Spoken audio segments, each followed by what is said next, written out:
Hello guys, जय श्री कृष्ण, जय माताजी। स्वागत है तमारा बधाईनु वंदनाजी किचन में। आज आपणे आ लईने आव्या छे રાજગરાના શેરાની રેસીપી। રાજગરાનો શેરો બનાવવા માટે મેં દુકાનમાંથી લોટ નથી લીધો। આ રાજગરો આપણે એક વાટકી લીધો છે, એને આપણે દરદરો પીસી લેશું। મિક્સર જારમાં રાજગરો એડ કરીશું।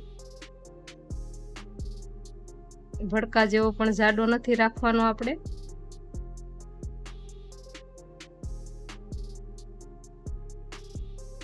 આવો મસ્તીનો આપણે રાજગરો પીસી લીધો છે। રાજગરાનો લોટ, दूध, द्राक्ष, एलसी, काजू, खोपरू, घी, खांड।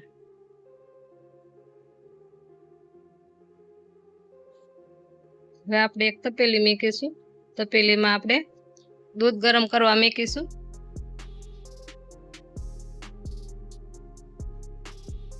1 થી 2 ઉભરા આવે એટલું આપણે दूध गरम કરીશું।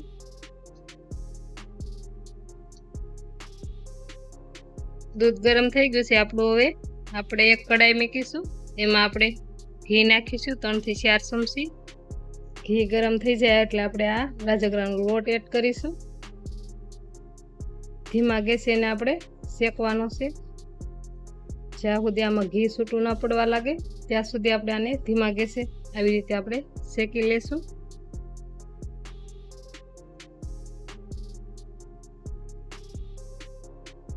હવે આપણું ઘી થોડું થોડું છૂટું પડવા લાગ્યું છે, તો એ જે આપણે શેકશું આને, જેમ સારો શેકશું એમ સારો બનશે।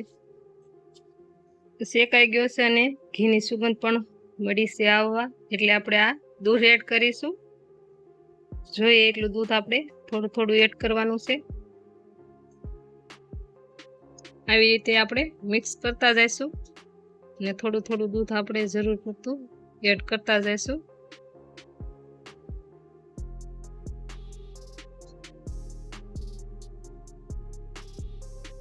હવે આપણે આમાં ખાંડ એડ કરીશું।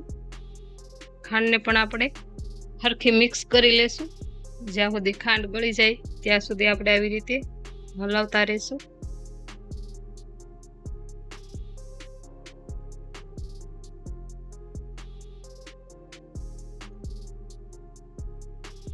ખાંડ આપણી ગળી ગઈ અને હવે આપણો શીરો પણ તૈયાર થઈ ગયો છે। સ્વાદ માટે આપણે થોડું ખોપરું નાખીશું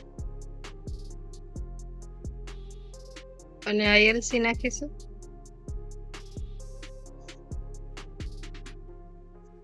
બંનેને આપણે હવે મિક્સ કરી લેશું।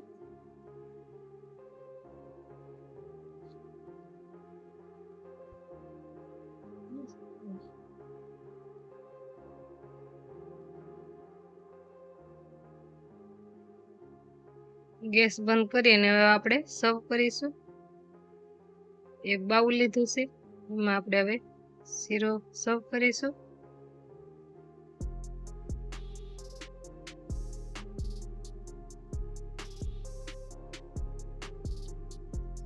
ઉપરથી આપણે કાજુ એડ કરીશું।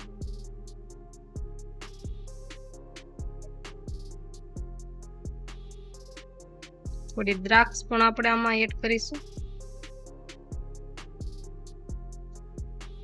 ઉપરથી આપણે ટોપરું ભભરાવશું। તૈયાર છે આપણો રાજગરાનો શેરો। વાર તહેવાર વ્રતમાં આપણે ફરાળમાં લઈ શકીએ તેવો झटपटથી બની જાય ને બહુ સ્વાદિષ્ટ બને છે। ચોક્કસથી એકવાર બનાવજો આ રાજગરાનો શેરો।